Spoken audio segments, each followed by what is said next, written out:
I feel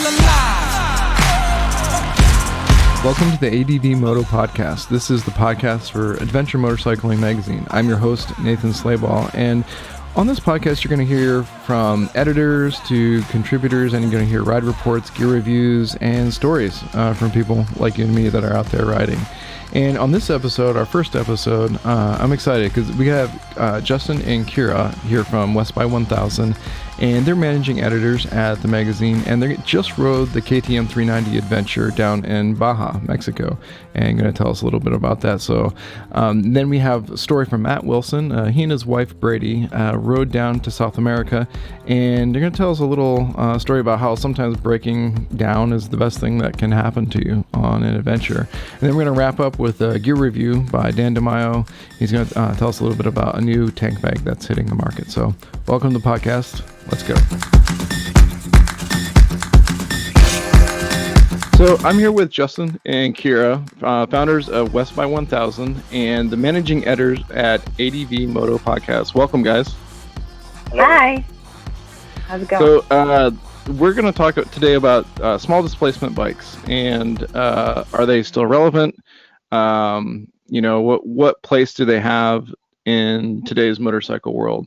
And specifically, a bike that you recently just rode, Kyra, right? Yes, actually both of us rode it, but I really took, I went a little bit more in depth because that was a bike that I've been waiting on for a long time, and I was pretty happy, but we'll get to that. Yeah, for sure. So like just off the top of your heads, what would you say the perception of small displacement bikes are in the industry? Oh, I would say that there's a stigma, personally, I think. There's a bit of a stigma. I mean, you can roll it back to like Harley Davidson culture if you really wanted to, and look at the Sportster versus the Road Glide, and the Sportster was always sort of categorized as like the beginner bike, or the girlfriend bike, the wife bike, whatever. Like it was, it was small, therefore it was not adequate. Which, alternatively, internationally, that's not the case. I mean, in the U.S., small bikes are categorized as small bikes, whereas anywhere else around the world, that's just the bike. Well, bike of choice. Frankly, an 883 Sportster in other parts of the world is huge. A huge bike. So and expensive in some places. All things being relative, but in the U.S., I would say that there's definitely this kind of reputation that a smaller bike, or at least has been, a smaller bike is either entry level, it's somehow less of a motorcycle than something else. And I don't know, I think that's an unjust kind of name tag. I mean, we'll get into that, I suspect. Yeah. But, I think that we'll get into reasons why, and I can agree on certain points about their practicality, and then subsequently their inability to be practical in other situations. Yeah, they do lack in some places. We'll get into that. Yeah. Well, I think at least in the United States, I think the perception, we like big cars, big trucks, the bigger the better, and we're always modifying stuff to make it, bigger, putting lifts on trucks and stuff like that. And I think, a lot of people see their motorcycles the same way, that if it's a small displacement engine or, the small displacement motorcycle, that it's like a training motorcycle, or like that's what a beginner would ride, kind of thing. But except when your inseam is 27 inches, then it's like the only bike that you can ride. Right. Or one of the few. Yeah. So talk a little bit about your experience then with this new bike. Like, why did you ride it, and how did you come upon riding it, and what was that like?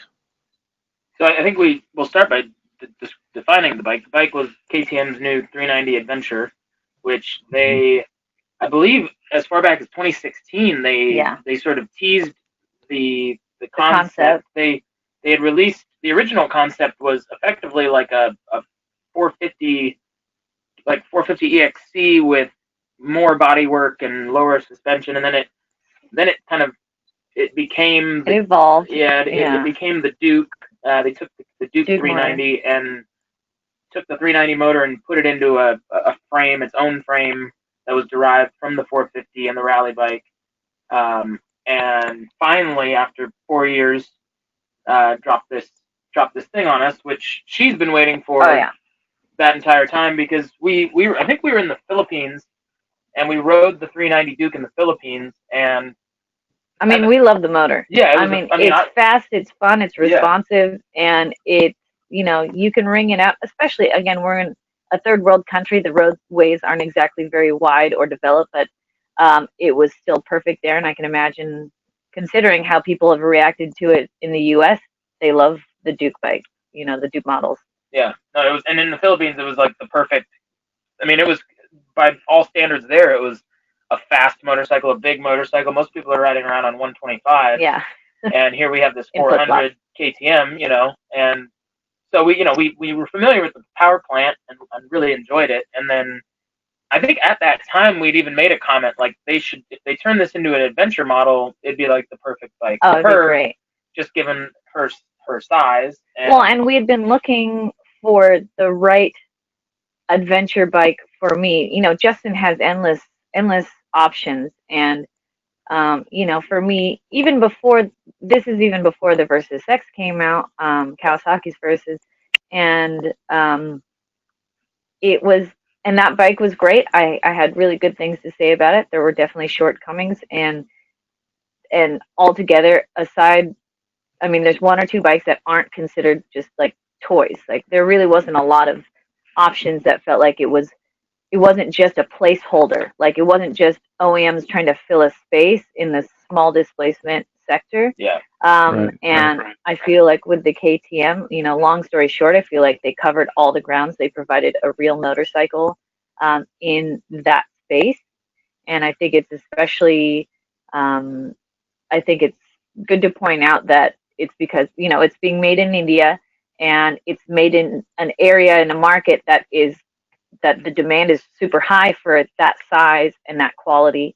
And they're still using great components. It doesn't, just because it's not made in Austria doesn't mean that it's not quality made. And it felt like it was quality made. Yeah, I think the bike felt sort of like the bears in the porridge. Like she tried the Versus X300 or 300X, and it was like, it's kind of, it's like lukewarm. It's there, but it's not there. And she's tried, she's ridden like her XT225 is like, it's kind of cold. Yeah. Cold porridge, and then the options for like the Honda CBX 500 CB500X, it's too much. It's just a little bit of a pig. Like, I can ride it. I can pick it up. I can do the things, but it's exhausting. It didn't have the qualities that I needed and felt comfortable with riding off-road or on-road. And I think the 390 was like the right flavor of porridge. It's got enough of the on-road qualities and off-road qualities for someone of her stature. She's 5'1" and 2/10 or something, and weighs like 100 and some odd pounds. It's not, it's a bike that she can move around. It's approachable. Whereas, some of these most dual sport and adventure bikes are too big, way too big for her. And I think I put her on my dad's DR650 one time. Literally put her on it because she couldn't reach the ground. So, I couldn't reach the brake pedal. Yeah, I couldn't reach it. So, she like got up on there, and then she's able to ride the thing, obviously. But when you come to a stop, it's like, she just basically jump off the side, which is fine. Yeah. It's just if it's your own ride, if you're going a long distance, like even on a bike, even on a bike you can put 2 feet down on, riding for 6, 7, 10 hours a day, you start to get tired and lazy, and then the more cumbersome a bike is, the more likely I'm going to drop it on myself. And it was nice.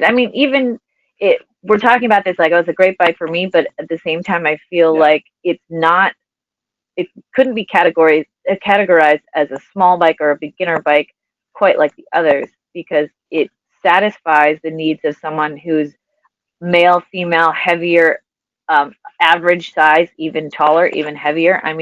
The suspension was great. I think they used the front suspension of the 790. It's 790. effectively Yeah. the same diameter Yeah. front forks, and it's I believe they call it the WP. I think it's called Apex. Apex, yeah. And it's their sort of down market WP stuff. It's not.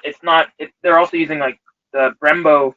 Bi-Brembo, which is, or it's called Bi-Brem. Bi-Brem, which means Bi-Brembo. Bi-Brembo. Yeah. Brakes, and I mean, but the thing is, what that does is it lowers the cost. It makes it an approachable price point, and honestly, from his weight, my weight, we both pushed the KTM as hard as we could on different surfaces, and we didn't feel like any of those components were not enough. Yeah, absolutely. And at $6,200, I mean, you get a TFT display, you get switchable ABS and traction control. You can turn off the traction control and the ABS. Yeah. You can turn off the ABS with the rear wheel. You can't turn it off at the front, which is fine. Doesn't matter. Traction control you can switch off.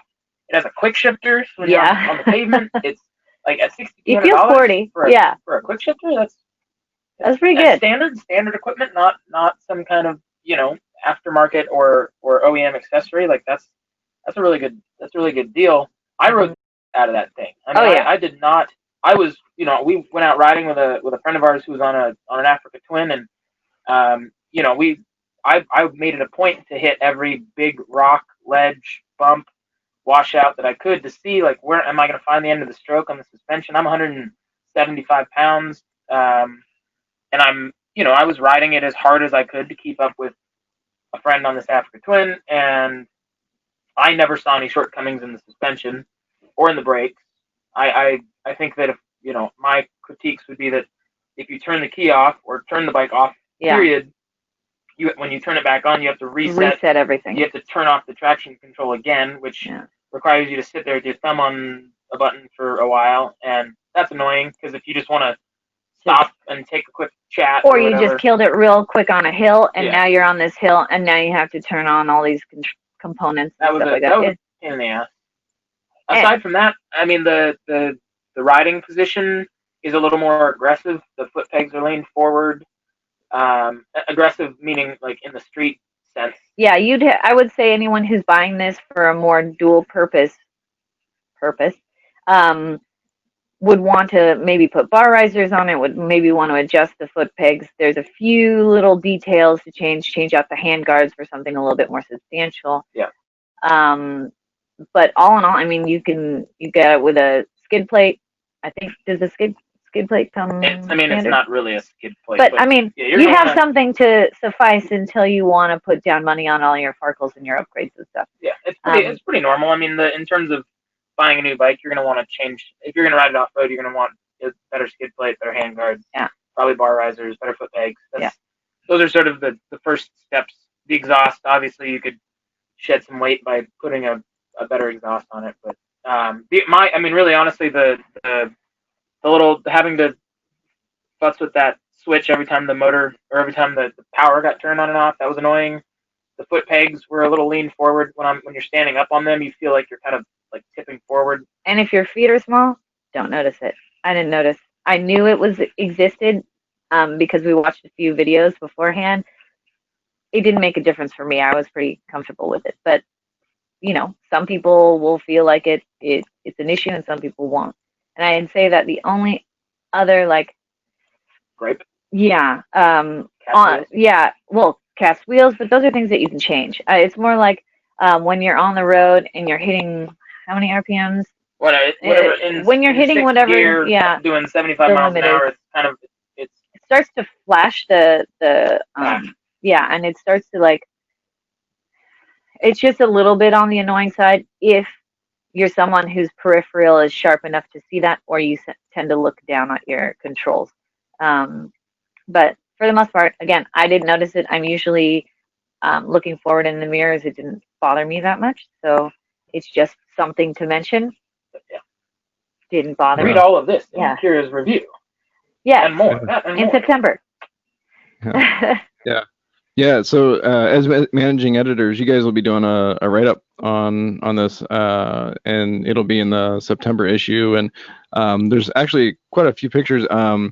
Since we're doing this on audio and video, I'm going to share my screen quickly and just show you a couple of the pictures give you a little sneak preview here. And if you're listening to this on the podcast, just go on to YouTube and the ADVMoto YouTube channel, and you'll be able to see the video here. But Kyra, do you want to talk a little bit about this first picture here?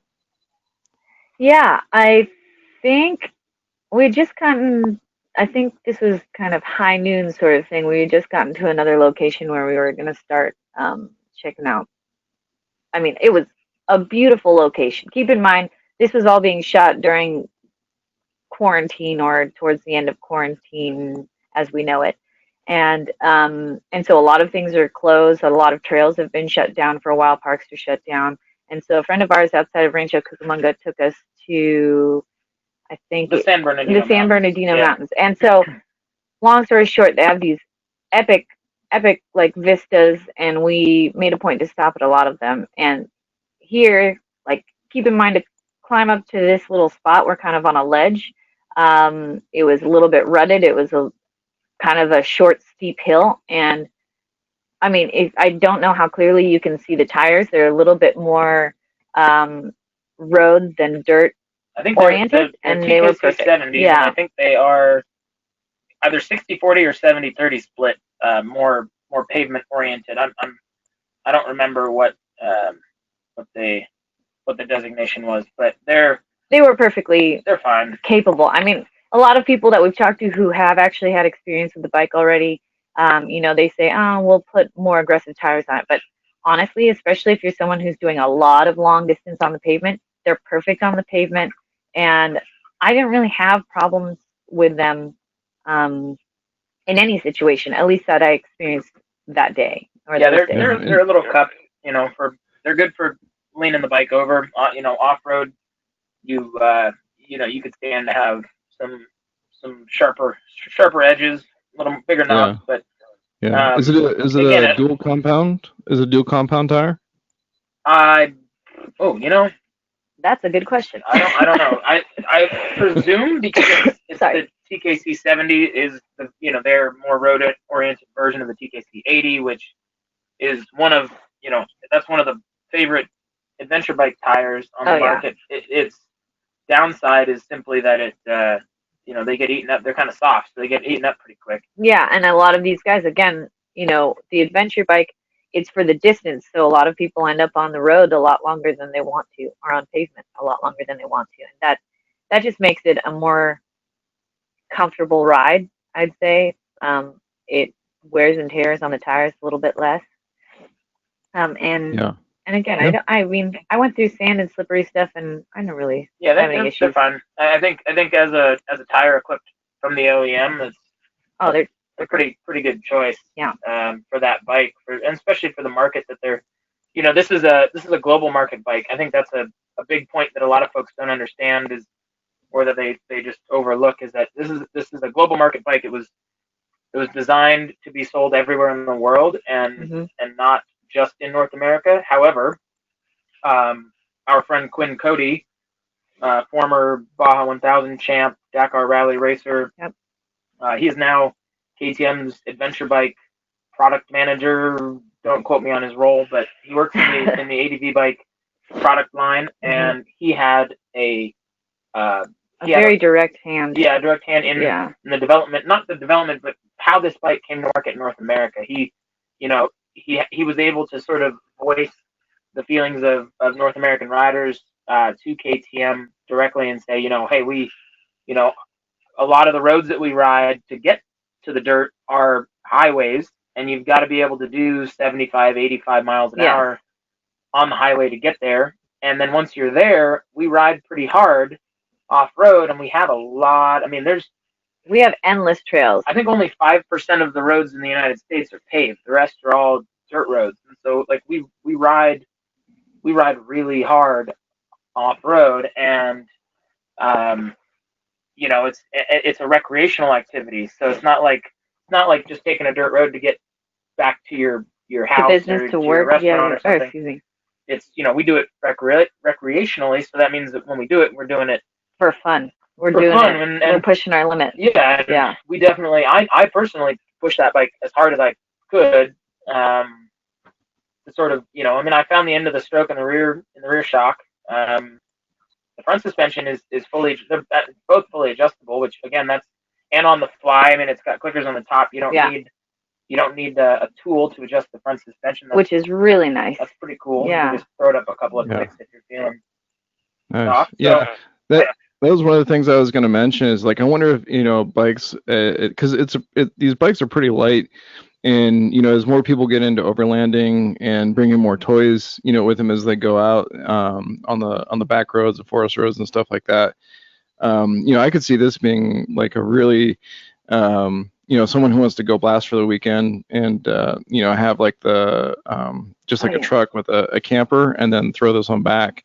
You wouldn't even need a trailer, just kind of, hitch or something. 383 pounds wet. So it's, I think my DRZ with the big tank and skid plate and all the other crap is probably 370 pounds, 360 pounds.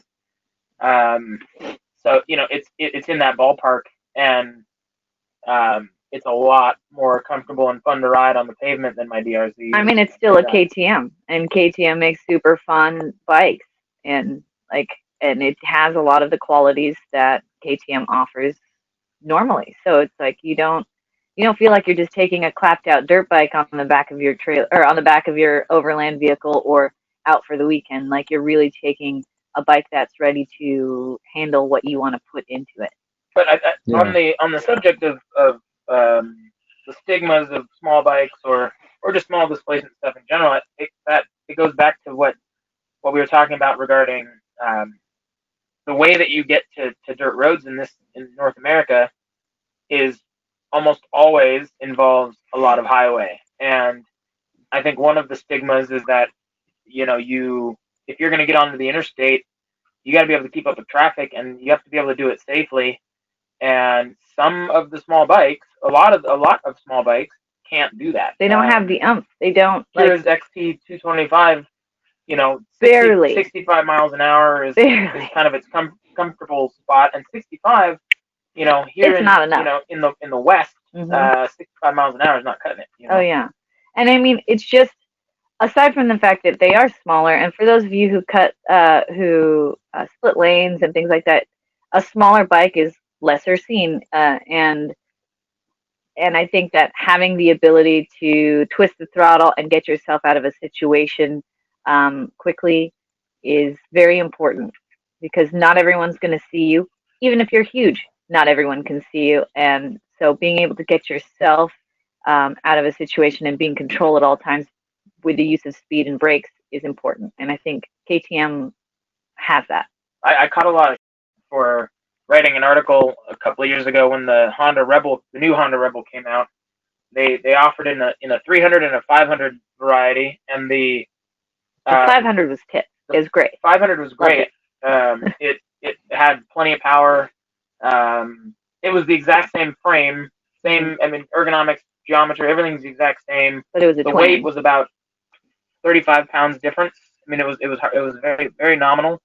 But the 500 could do 85 miles an hour comfortably on the road. It had, you could accelerate from 60 to 80 without having to shift down 4 gears. Yeah. The 300 was the opposite. To me, it was unsafe in the sense that you're on the interstate and you're like wringing its neck trying to keep up with traffic, and if you need to go around someone or maneuver, you were whacking the gears down to try and get power out of this little 300. And even in low speeds, I mean, it didn't have the low end torque to be able to get you off the line. Yeah. So I wrote an article about that and just said that as a beginner bike, I think it's terrible, and I think that as a beginner, you're much better off buying the 500 and being able to execute things safely than waiting for this bike to and a lot of folks don't like to hear that. But I mean, it's as a beginner, you don't know these things. You know, these aren't experiences you've had, and so when you're being told, oh, this is the right bike for you, this 300, it's a beginner bike. It's low and it's low in power. You won't ever feel like you're using too much. You won't whiskey throttle, whatever. But the reality is, I mean, there are plenty of smaller displacement bikes that have what you need, that have the power that it's important to have, without having to sacrifice those things. Braking and speed is a thing that I think needs to be, people need to be educated on before they start to find themselves their first bike. Case in point was the fact that we took Kyra's sister, who was very new to riding motorcycles, like a few months. We took her, and she had went out and bought a Rebel 250, you know, like the model that they made since the 1800s. And yep. She went out and bought one of those and learned how to ride, but then we put her on the 500, and she immediately was... Oh, she took to it much happier with that motorcycle than the one she had back at home, and it was safe. She could keep up at freeway speed. She could go around people, you know, accelerate out of situations.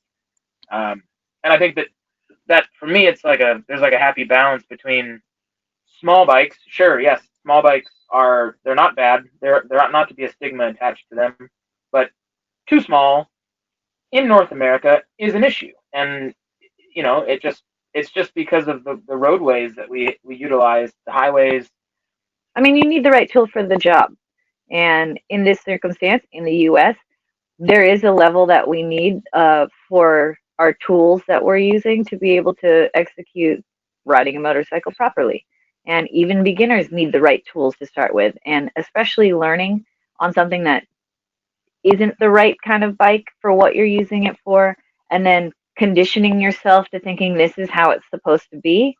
I mean, a majority of every other bike has those components, has speed, has torque, has braking power. And so it's like, once you've moved on, now you have to relearn a whole new machine. Yeah. I mean, I guess that can be said for a lot of things, but it's an easier transition. So could you see this bike then, you know, like, because I think a lot of people, when they think like around the world kind of trips or adventure motorcycle travel, you know, they're thinking of like the big R1200 GSs and stuff like that, because that's kind of what's been glorified as the adventure machine, you know, through, you know, films and TV and stuff like that. Could you see, you know, after having ridden this bike, taking, you know, this specific bike or, you know, a small displacement adventure bike on, you know, say a week trip or a month or a multi-month trip and still being comfortable and feeling like you could carry your gear and stuff like that? I mean, for me, absolutely.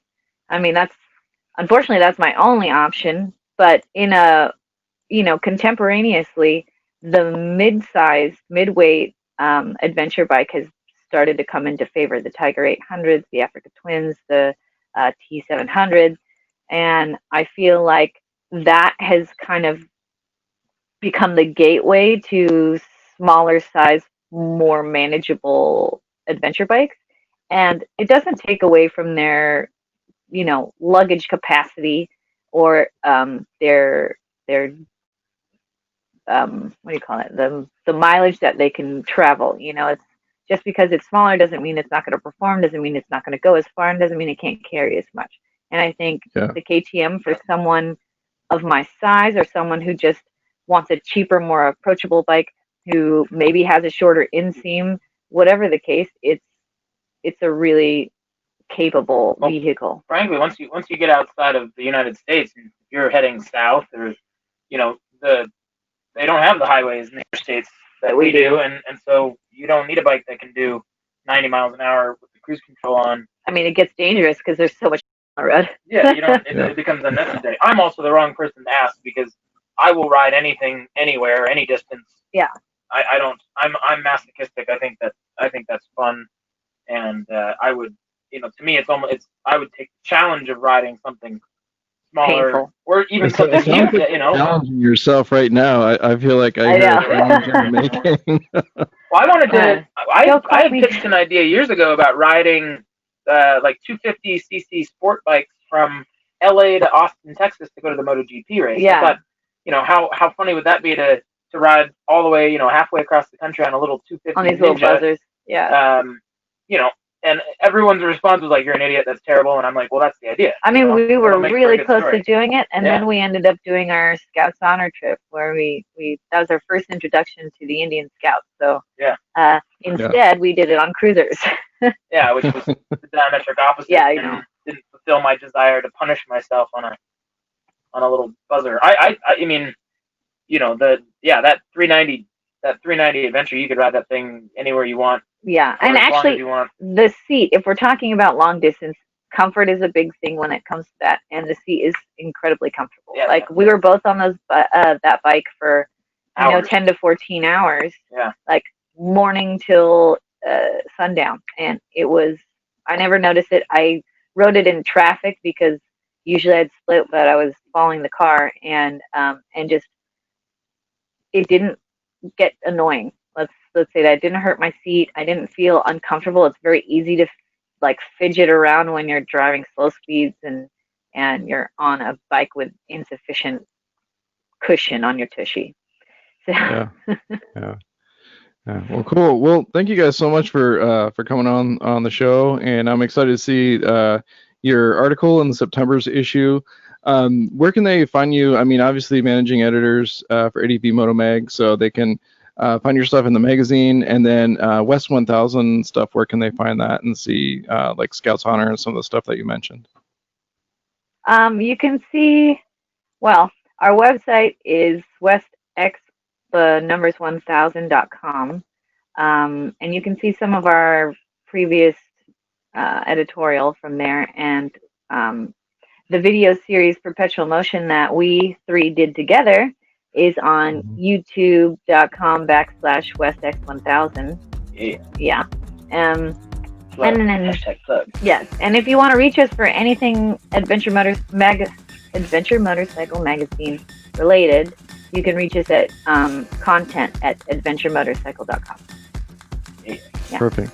Well, thank you guys, and happy riding. See you down the road. Thank you. So breaking down is never fun. It's usually a bad surprise, and messes with our riding schedule, and usually ends up costing a lot of money.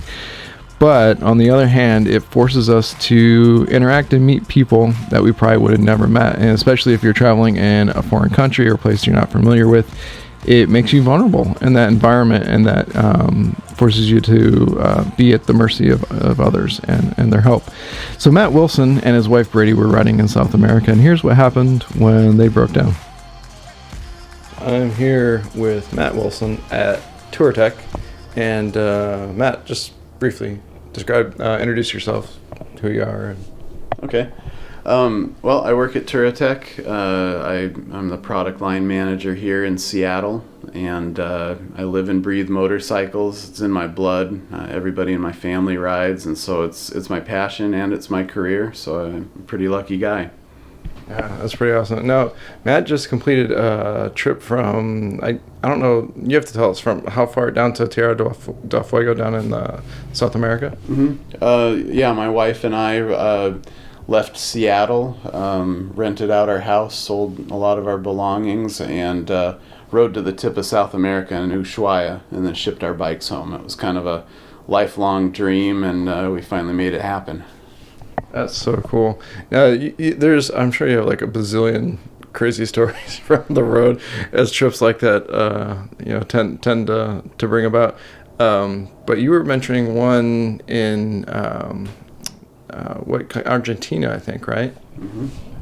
Yeah. So we've got a ton of stories from the road, a lot of short ones, a lot that I'm probably not allowed to tell yet. But the one that I really like telling people, and it kind of illustrates just how helpful people are, and how accommodating and just accepting the community is down there, is a story about when we had one of our only or few mechanical breakdowns of the trip. And it happened with my wife's bike, Brady's bike, 650 BMW. They're notorious for having water pumps go out. And we had it happen once in Lima, Peru, which I happened to have the spare parts to fix it, so it was no big deal. So we fixed it, we started riding, and we made it about 3,000 more miles, and we were in northern Argentina. And we had been in contact with a Argentinian fellow. It was a friend of a friend in Lima, and he was really insistent that we come stay with him. He said he had a ranch and he would do a big barbecue for us, and he kind of had me at barbecue. It was way out of our way. It was, it was going to be at least a 4 or 5 day detour off the route. But again, the lure of a traditional Argentinian asada, where they just lay out all the possible meats and cook it all at once. I mean, that really had me hooked, and I had this image of gauchos and rolling hills and everything in my mind. So we made a beeline towards Cordoba, which is near where he lived. And so a couple days into it, all of a sudden Brady's bike overheats, and to the point where it won't start or run. It's dumped all its coolant out. I know it's the water pump again. I either installed one of the seals crooked or the part was defective. I still don't know, but we were done. And it was really stressful. It was one of those things where it was kind of like the trip's gonna end, like the engine's gone, like we're gonna have to buy a different bike for her or ride 2 up, and so we were pretty down at the time. But a guy on the side of the road who ran a gift shop, he let us roll our bikes in front of his gift shop. He gave us a couple lawn chairs. I borrowed his son's phone and called this contact, David, who lived about 3 hours away, and I explained to him that we weren't going to make it to his place because we had these mechanical issues. Next thing I know, he's arranged one of his buddies with a car and a rickety old trailer to come and pick us up about 4 hours later. So as we sat there, we waited and we got to know the shop owner, and I mean, nicest people in the world. And when the guy showed up with the trailer, we roped down the bike, and we thought we were going out to the ranch, but instead David took us to his mother's house in a town called Alta Gracia, dropped us off and said, you can spend the night here and work on the bike here. In the morning we'll go in and we'll try to find parts.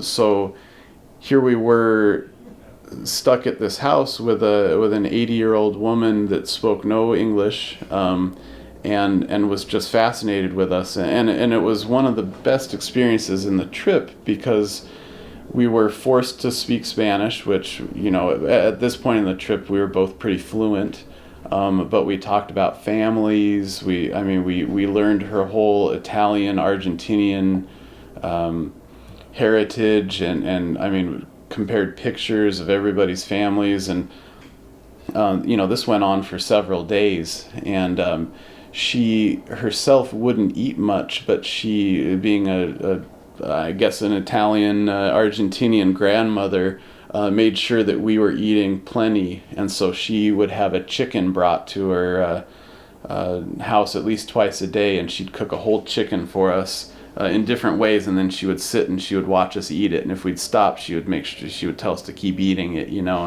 and so and then pretty soon it got to the point where we'd ask her about the recipe, and then she was teaching us how to cook the chickens, and she instantly adopted us as her grandchildren. And then when we'd be going out to try to find parts and stuff, she would call David every couple hours saying, "Where are the kids? Are the kids okay? Are the kids hungry? Should I make food for the kids?" And she was keeping track of us. It was really, really cool to just be instantly part of the family. And I like to think that that's how my family would treat people here in the States, but it's really neat to kind of have that random experience. So we figured out that it was just the water pump again. We needed to get a rebuild kit. So we drove the hour into Cordoba, visited any BMW type shop we could find. Nobody had the part. Nobody had a used part. All the parts counter guys were telling us, no, we have to order it from Germany. And at that point, I was starting to look up ways to use a washing machine water pump or rig up something just to get the bike going again. But David, who really knows how the system works down there, knew to just kind of barge past the front desk and go back and talk to one of the technicians, which he did for us. And pretty soon that technician was on the phone calling a guy in Buenos Aires who did happen to have the part. Real long story short, we paid David's brother to wire transfer money to Buenos Aires.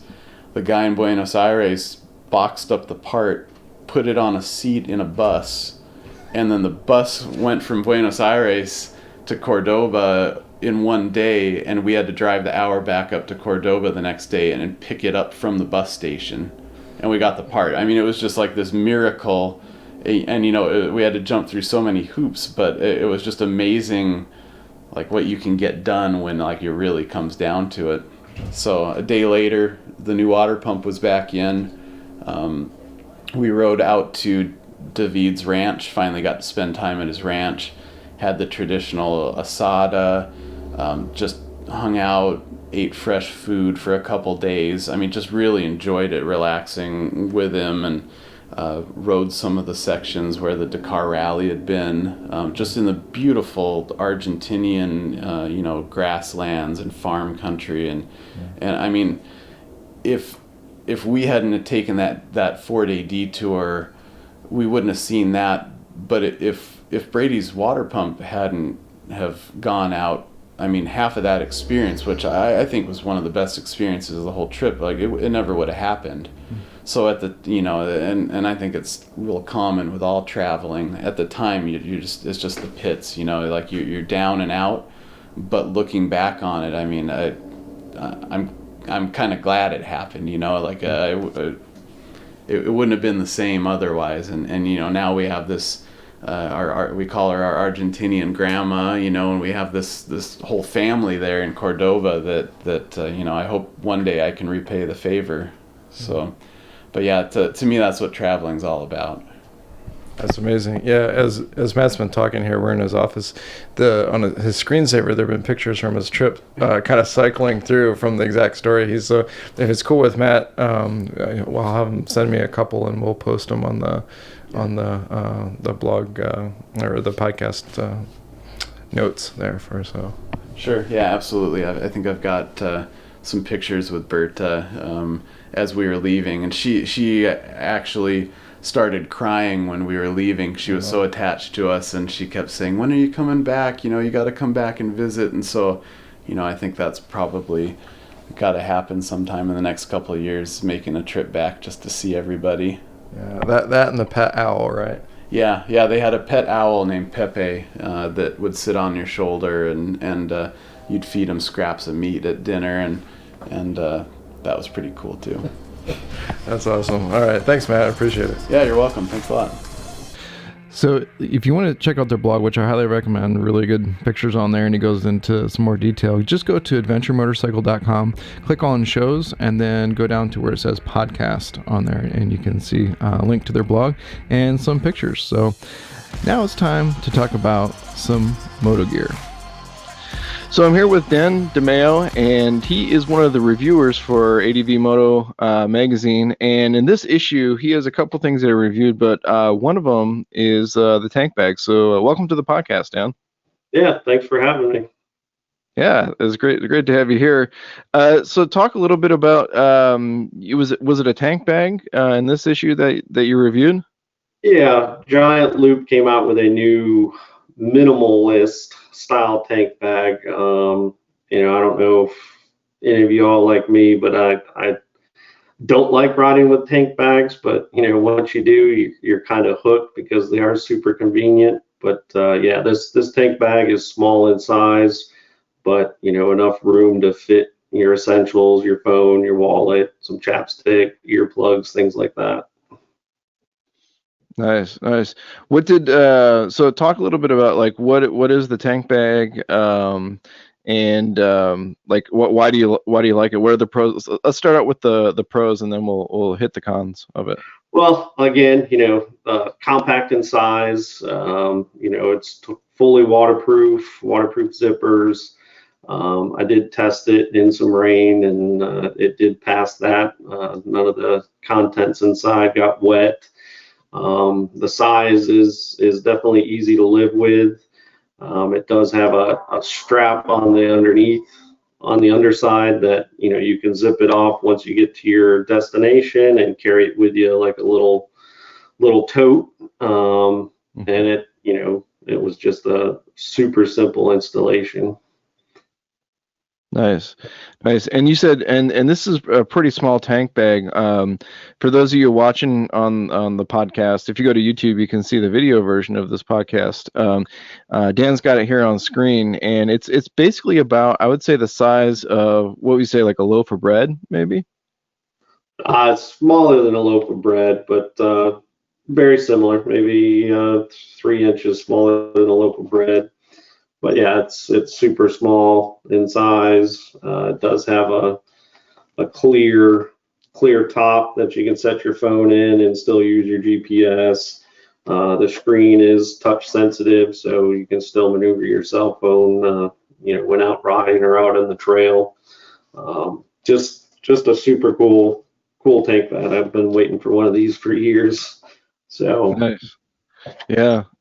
What kind of bike did you test it on? What were you riding when you tested it? I ride a KTM 1190R. So it is kind of small on top of a big bike like that, but it works for people that don't want to ride with a tank bag because they feel they get in the way. You can position it multiple places on the bike. I had it set back so that I could see the cell phone and the GPS. You could set it on top of your gas cap if you'd like, but yeah, there's multiple mounting options for getting this on your big adventure bike or your small dual sport bike. Nice. What are there any cons to it? Like any things that you didn't like about it? Other than just the silly one, I wish small tank bag was out years ago. But he does offer some additional like a shoulder strap that you can mount to it and carry it around your shoulder. I made a suggestion like it'd be cool to kind of have a fanny pack kind of apparatus you could sew it to and just snap it around your waist. But I'm sure, if somebody wanted to go that route, they could figure out a system on their own.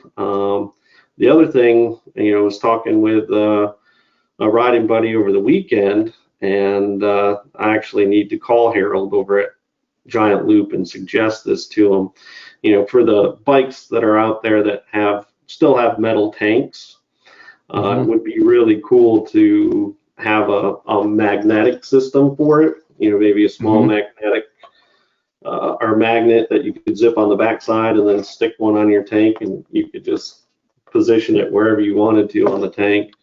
I thought that would be a cool feature, and I'm definitely going to bring it up to Harold. Maybe it's something he can offer down the line. Yeah, nice. Well, cool. Well, thanks for joining us, Dan. What does that bag run right now, retail? MSRP on it's $99. $99. Okay. You can get it at giantloopmoto.com. Nice.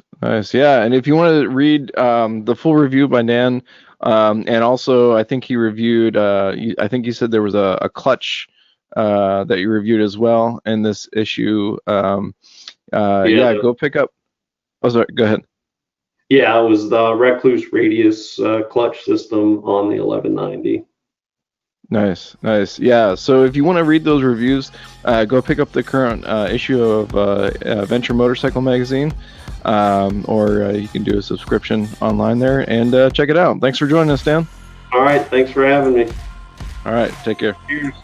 So I'm back here with Kyra. As you met her earlier, one of the managing editors of ADVMoto Mag, and the July issue is out right now.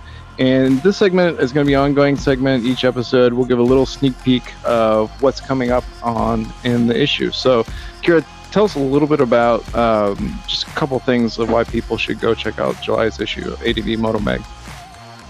Sure. Well, one, we've got a lot of good ride reports in this issue. We go from the Pacific Northwest all the way to Iran, and we have a piece actually touching on COVID and being in quarantine. It's a piece from World Vespa that talks about just how people who are travelers adapt to this kind of new reality that we have shared together for several months now. And also for people who've been anticipating it, we do have the first ride review for the Tiger 900, 2020 Tiger 900. Nice. And then nice. everything else that you usually Yeah, totally. Well, cool. Well, thanks, Kyra. Thank you. Again. I feel alive. So that wraps up episode 1 of ADVMoto Podcast. If you want to see more reviews and see some of the pictures of Kyra and Justin's ride, you can pick up a magazine, the print version, wherever magazines are sold, or you can go to adventuremotorcycle.com and you can subscribe there, and it gives you access to not only this month's issue, but all the past issues, the back catalog. So there's dozens and dozens of issues back there, which is pretty cool. So thanks again for tuning in. We'd love to hear from you. If you want to get in touch with us, just email us at podcast@adventuremotorcycle.com and let us know what you think of the show. Let us know what you want to hear in future episodes. If it's about a certain bike or a ride or destination, just a piece of gear, anything. Let us know. We'd love to hear from you. So thanks again, and see you down the road. Right now.